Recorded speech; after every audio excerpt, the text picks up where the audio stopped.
It's the Locked On Flyers podcast for Wednesday, March 29th, your daily dose of Flyers news, analysis, and high quality content that loves to see a brace, and Morgan Frost got one. Happy for Morgan Frost, not happy otherwise. Yeah, we have a lot to talk about with this game. We're going to talk about John Tortorella and some comments he made about captaincy and some coaching comments on Morgan Frost and Noah Cates, plus your mailbag questions, all on today's show. You're Locked On Flyers, your daily podcast on the Philadelphia Flyers. Part of the Locked On Podcast Network, your team every day.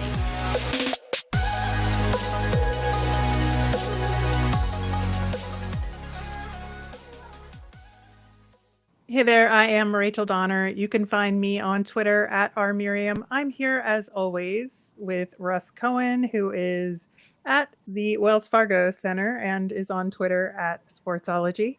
Thanks for making us your first listen every day. You can follow the show on Twitter and Instagram at Locked On Flyers.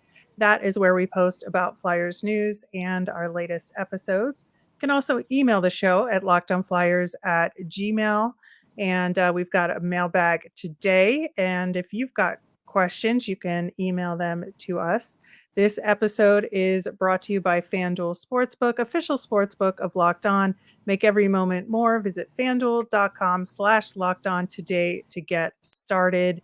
Subscribe to Locked On Flyers or follow for free on YouTube, wherever you listen to podcasts, to get the latest episode as soon as it's available. Here on the Locked On Podcast Network, your team every day.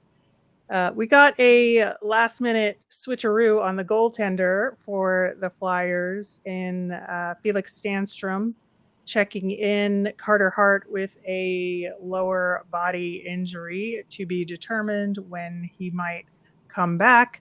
But I thought Felix Sandstrom did pretty well in this game. Yeah, I mean he was fine. There was nothing that he did that I was worried about. I thought he had a good game. I'm not sure the team played great in front of him, but he did a good job, and that's all that matters. I mean, a lot of the problems that were happening for the Flyers were because they're just not fast enough. And so, if Montreal had more of a killer instinct, or if they had Caulfield there, it'd probably be a different game because the Flyers were just late to pucks. They couldn't block a lot of shots early because you can't block a shot if you're not set up. And so, that was a difference early in the game, but, they were lucky they got Morgan Frost on a good night, and the win is, it's mixed feelings on this win. So, Yeah, certainly understand it. The Flyers are 5-0-1 in their last 6, and they're 5-1-1 in this homestand that they just finished up. And certainly, I think a lot more points than people might have thought they would have gotten in this run of games. Yeah, I mean, it's not so much even looking at Detroit. It's sort of like saying, well, what happens if they pick outside of the top 10 this year? That would be horrible. I mean, and it could happen. I mean, that's what you have to, that's what a lot of people are thinking and tweeting to me and messaging to me. Yeah, I think it's a little unsure right now in terms of these wins, and it's hard, man, because I feel so good for some of these young guys. We've been saying, they're finally kind of getting it together, and some of the things that they've been working on all season are paying off now. Morgan Frost is getting praise from John Tortorella, which is not something we would have seen even like 2 months ago, I would say. And yeah, but I'm going to tell you, mixed the feelings for sure. In the Montreal room, they were not upset about this loss. Nobody was sitting around mad. Nobody was mad about this. So yeah, I mean, they did have a rough game the night before in the back-to-back. It went to a shootout. They were probably a little tired, so I'm not sure they had too much to say. They copped to it, but again, they were not upset with the loss, and that just tells you something. And so, they played. Was it their max effort? I don't think so. No, definitely a lot of sloppy play, like you were saying. A lot of turnovers in this one. I thought the one thing To that quote, Montreal I'll quote was, Jonathan Duran. He just said there's a lot of chip ins and chip outs. If that's, how you're yeah. playing at the end of the year, that doesn't secure anybody jobs. Yeah, I did think the one thing that Montreal was doing pretty well in that game was like getting sticks in to prevent the Flyers from getting a shot off on the rush. Yes, I they thought did the do that. Flyers were just waiting too long to make something happen, and Montreal would just like poke check the puck away, and that was that. And the Flyers' power play was still bad. Yeah, I mean, I thought the second one was better than the first one, that's for Okay, sure, but that's it a didn't. no brainer. I know, but like it didn't get them anywhere. No. Um, Good for them though for staying out of the penalty box in this one. I Yeah. think that as much as sometimes you like to see the penalty kill just to see, what certain guys are doing on it. Very glad to not see it given the way it's been going recently No, I can and understand that. And solves look, the and I problem. yeah, and I thought Caden Primo played fine. Like to play near his hometown. He's from Voorhees, and his dad played obviously with the Flyers, Keith, and all that. That's nice for him. He had a good effort. There was nothing wrong with what he did. Yeah, I think so too. And yeah, again, this was just a real tough game to watch, I think, overall, until maybe, there was part of the second period and then, the last 5 minutes were Yeah, exciting. And then that was that. yeah. Even on a night that it was Pearl Jam night, they didn't even play a lot of Pearl Jam. Just saying. Yeah, I saw a couple posts to that effect, which is really odd because there's a lot of Pearl Jam out there to draw from. I know you thought maybe they'd show some video, like show Eddie Vedder at some point on screen, something, concert footage, nothing. Hmm, that is so odd. Well, at But it least was there was Sean like a Couturier bobblehead giveaway. night. Yeah, it was Sean Couturier bobblehead night too. So Which also is an odd combination with Pearl Jam yeah, night, but maybe they'll what write did a you song about him. yeah, the Flyers also played the 11-7 again with Braun Oh, checking back in, and just no point to that whatsoever. I don't think that added anything to what was happening in it might the have game. subtracted. It might have subtracted. Yeah, especially with Delorier checking back in for the first time in a few games. Like, Yeah. I think, giving him some regular line mates or like just a more regular way to ease back into it might have been better for him as Mm-hmm. well. But yeah, just not a lot going on either side of the ice for this one. Nope. Wade Allison was back to getting regular minutes. That was a plus for him, but the minus for him is he just can't bury a breakaway. He just can't do it. Yeah, that was hard as well. And yeah, I think multiple guys needed some help with some accuracy on the shots because there Well, were Cam some. Cam York. I mean, I have Mhm. talked about it, and I finally tweeted. He needs just the same as Owen Tippett. Even with his 22 goals, both of those guys need a shooting coach. Cam York's shooting percentage is 3%. I mean, to miss on an Yeah. open one-timer is crazy, but he has one goal on the season. One. Yeah, that is not good, especially like if you're quarterbacking the power play, like you're going to take some shots for them from the point and you're going to expect at least a few of them to go in. Right. All right. Well, we have a lot more to talk about on today's show. Up next, we are going to dig in some comments from John Tortorella's morning skate press conference yesterday and just talk a little bit about his announcement that there won't be a captain next season, as well as, some jock talk with some coaching strategies. And we'll do that coming up next. The tournament's heating up, and there's no better place to get into the action than FanDuel, America's #1 sportsbook. That's because right now, FanDuel is giving new customers a no-sweat first bet up to $1,000. That's up to $1,000 back in bonus bets if your first bet doesn't win. Just go to FanDuel.com/lockedon and sign up today to claim your no-sweat first bet. Then you can wager on everything from the money line to point spreads to which team will be cutting down the net. All on the app that's safe and secure and super easy to use. So don't miss out. Don't miss your shot at a no sweat first bet up to $1,000 when you join FanDuel today. Just go to fanduel.com/lockedon to sign up. Make every moment more with FanDuel. All right, Russ. So yesterday before practice, John Tortorella, as he normally does, has his media availability. And I thought it was an interesting conversation that they had. And it was more conversational than question answer for periods of it, which I really liked. And a couple things came out of it. The first of which, mostly because we very recently spoke about this, I wanted to bring up, and he said specifically that he does not plan on naming a captain for next season for the team. We had talked about Scott Lawton kind of Mhm. naturally progressing toward taking that role. And so, what did you think about that definitive statement that there will be no captain? Yeah, I didn't like it. To be frank about it, I don't see the purpose of not having one. Having one is supposed to be the conduit between the players and the coach. I Okay. know Flyers fans brought up the Rangers and they didn't have one for a while, and then they named Jacob Trouba the captain. And you know, that's what you do. That's what teams do. I don't love this decision. I just feel like you need to have a captain. The captain speaks to the referees. Yeah, somebody with an A can do it too, but it's just like, why are you going to be the only team in the league that doesn't have one? It doesn't make sense to me. Yeah, I can see that. There's a lot of truth to that, and I think it's something that helps develop leadership on a team, knowing that there's a goalpost, right? That you get an A or you get a C on your jersey. That means a lot.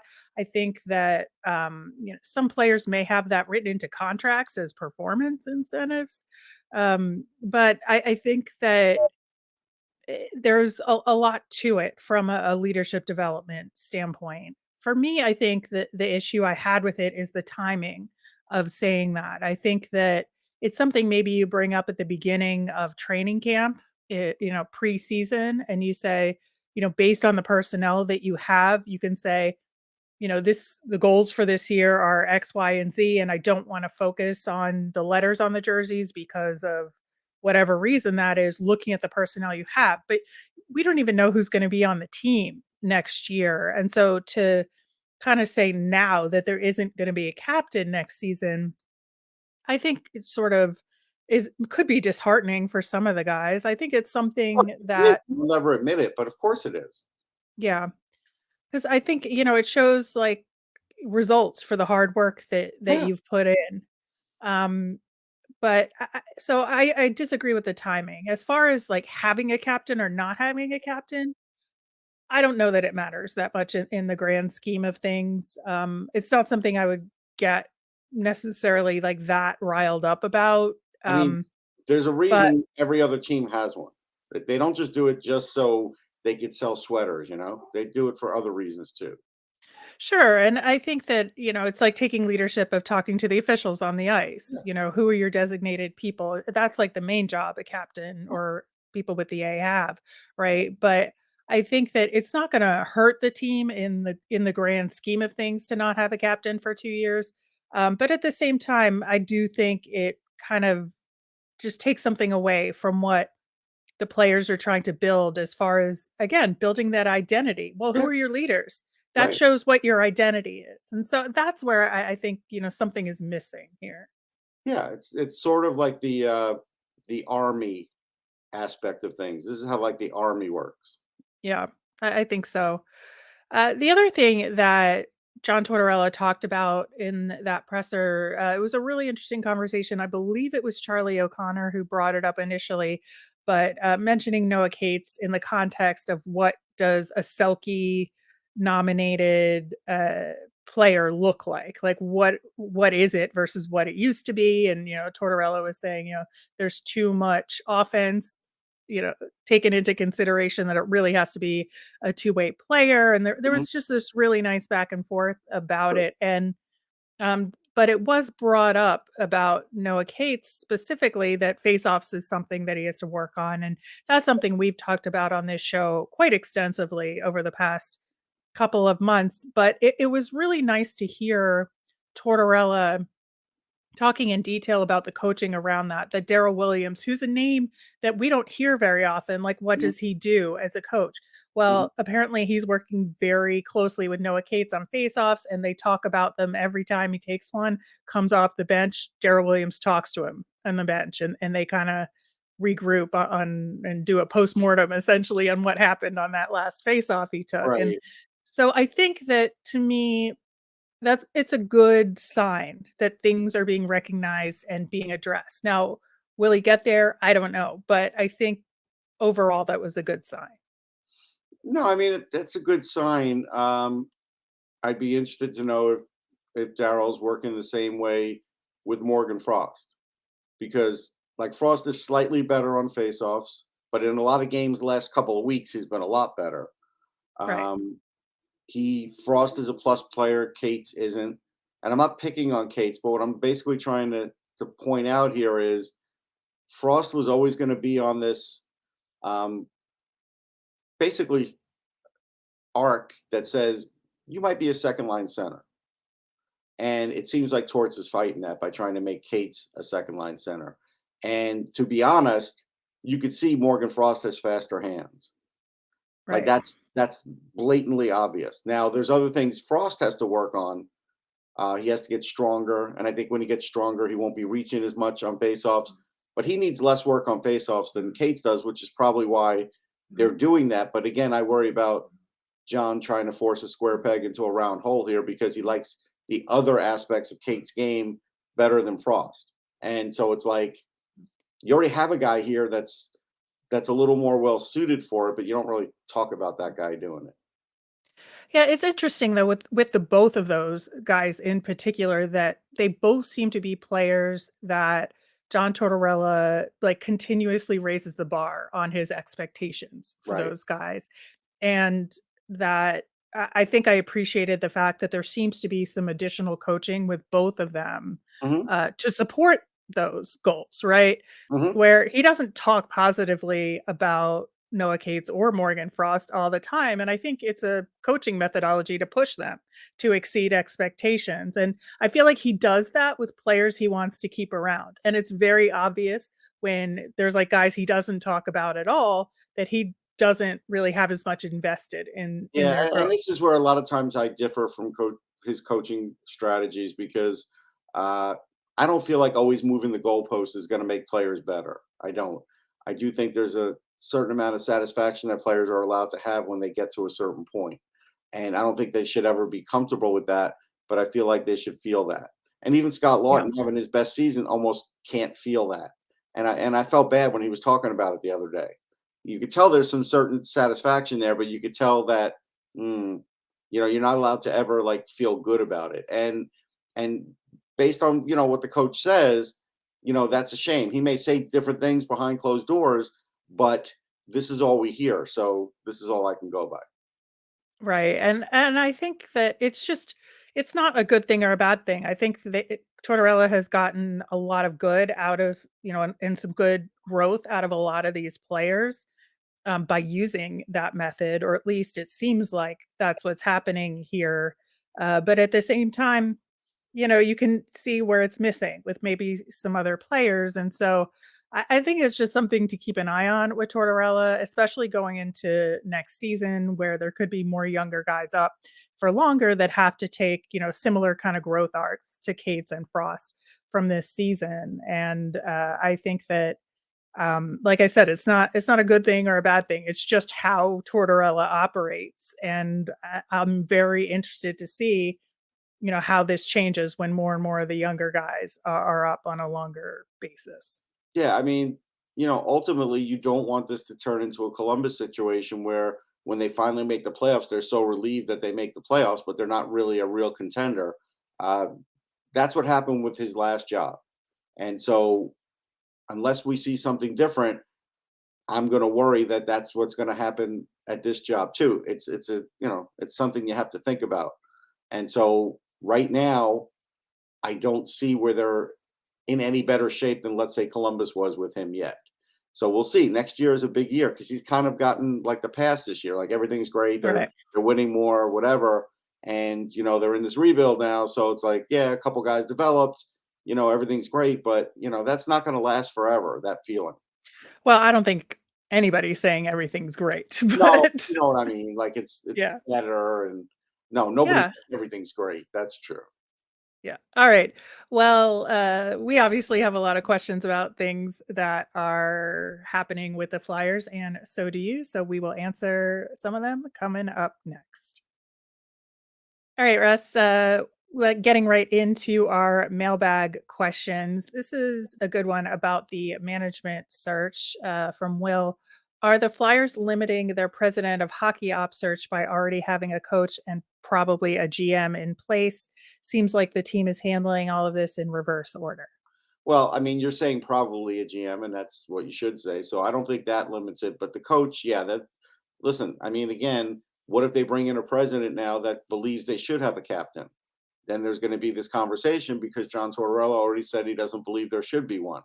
You know what I mean? He's already saying some things, how they're going to do this, how they're going to do that. We'll get to one of those things in another question. And what if the person they bring in doesn't want to do it that way? Or what if the person they bring in kind of goes along with it at the beginning and then says, no, no, this isn't working. Now we need to do it this way. Yeah, I In think some, I was just going to say, I think in some respects, they are limiting it a little bit because they're kind of looking for this special kind of person that could handle both jobs, in other words, that's had both and sees both sides.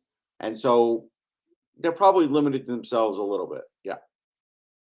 Yeah, I think so too. And I've seen that in the corporate world where like people get hired at middle management level and then a new VP comes in and then they have a whole other way they want to do things. And maybe some of that personnel isn't suited to that new way of doing things. And, it's not necessarily a bad thing, but it could upset the apple cart a little Yeah. bit. It's a really good question for sure.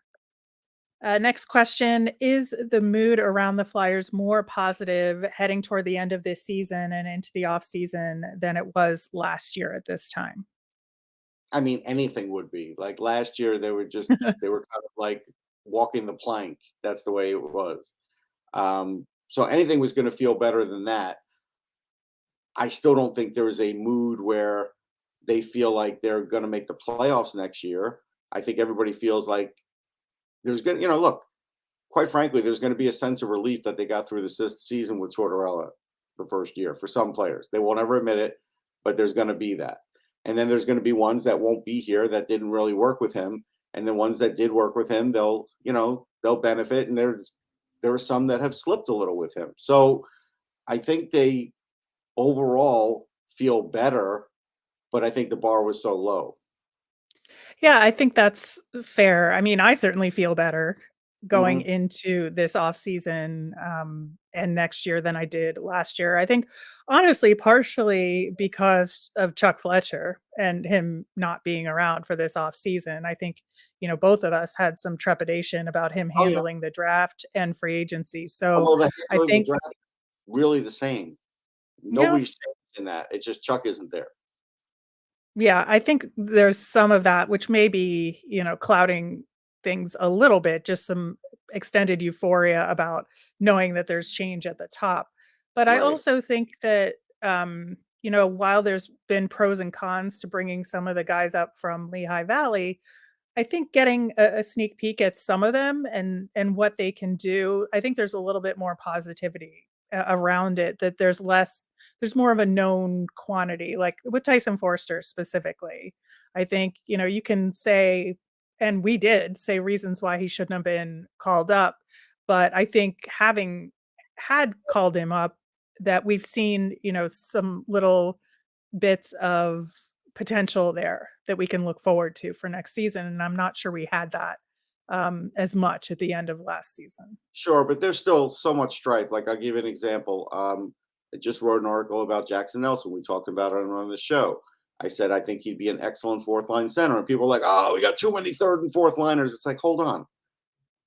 If you get a guy that fits a system that you could get without giving up assets, and all you have to do is give a contract and develop them, you still do it. Hey, there's still always a chance that he can become a second liner. But the idea is you still go after that player. It's not that player's fault. You don't just automatically stop because right now we see a lot of third and fourth liners on the Flyers. You don't You don't do that, but there's a lot of that, and so there's still a lot of angst out there too. Yeah, I just think there's just so much unknown as well, so we're Right. not And sure. that's what people are always afraid of is the unknown. Yeah, yeah. So, speaking of all of that, this is a good next question to go into. Are there any goals for free agency this year, or is it just fill in a few vet spots to hold over until the following season? Well, again, are we going to take John at his word that they're going to try and move these contracts and then they're going to backfill? Um, if they do that, then I really have no goals for them in free agency other than picking up a penalty killer. So if somebody comes into the front office and that changes, then that's fine. And I think they have to do more than just backfill. I think if there's a possibility that you could get a top six player out there that you can afford, or somebody you believe can turn into a top six player, then I think you still have to go get that player. Just because it says rebuild, and again, they've had so many different definitions of rebuild here because it's not an exact rebuild. Just because it says rebuild doesn't mean you shouldn't have certain players in certain slots for, to help out your younger players. You're going to need that. But if you're going to wait until you have to move these contracts to actually see who's on the market and what you can afford, it's going to really limit them. And then I would say they're just going to get a penalty killer and maybe another veteran defenseman as an extra just in case. Yeah, and I think to your point, really the penalty killer issue is one thing that I think you have to get through free agency. Hmm. If they decide that that's a goal they want to achieve is to improve the penalty kill. And I think it also depends on what other moves get made and who they trade, maybe at the draft, to see what open positions there are, right? So if they end up trading a defenseman, a top four defenseman, then they got to replace that, right? Yeah. So I think there's a lot of question marks there, but I think as far as, as of what we know now, the only kind of thing that you really need to fill in is the penalty kill role. All right, last question. When do you think the Flyers will lay out their game plan for the future? Also, it could be will they? Yeah, it's a good question because Danny has said nothing. John has said a lot. Danny said what he said on the first day, which wasn't a lot. And John has said a lot more. Does that mean they align with their game plans? We don't know because Danny doesn't have a definitive position yet. So I think it's up in the air. I don't know if they're actually going to really tell anybody. Like, I don't know if they're going to have time to tell anybody. I mean, I'll assume that they'll have their staff in place before the draft. And by then they'll be so busy, like maybe they'll tell you in July at dev camp, and maybe they just won't bother until the season starts, until that first, press conference before preseason. It might take that long. Right. I think, well, I would assume that Dan Hilferty will have some sort of postseason like press conference, like as Maybe. soon as as the season is over, say, okay, I'm taking over now. Here's what the next couple of months are going to look like, just to kind of lay out what the timing is on the GM official hiring, the president hiring, what the staffing or what the plan is to get through the draft. That's what I would expect. I wouldn't expect to hear anything until then because I think there's going to be this crossover period where they just have to get their ducks in a row. Now they have had time. Obviously, this has been planned for a little while now, but that's I think just kind of out of almost respect for the team and for John, they're just going to kind of let the season play out. But the exit day stuff, I would expect to hear a significant amount from management. Okay. I mean, that's ostensibly why change is happening, right? It should be different. Should be.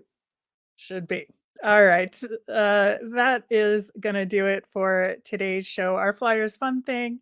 They had the Carnival again this past weekend. Flyers put out a lot of pics from it. Very good event. Seemed like everybody had a really good time. So I'm very happy for everybody who got to attend. Yeah, they did a We great job with that. Yeah, we will be back tomorrow. We're going to preview the game against the Sens. We're going to continue our prospect profile series and more. As a reminder, we always want to hear from you. If you want your mailbag question answered on the show, you can tweet us at Locked On Flyers, email us at lockedonflyers@gmail, or comment over on YouTube. I'm Rachel. I'm on Twitter at rmiriam. That's RMIRIAM. I'm Russ. I'm at Sportsology, SPORTSOLOGY. Thanks for making Locked On Flyers your first listen today. Now make your next listen Game to Game NHL. It's every moment, every top performance, every result. Locked On Game to Game covers every game from across the NHL with local analysis that only Locked On can deliver. It's on your Locked On NHL feed anywhere you get your podcasts. Have a great day, everyone.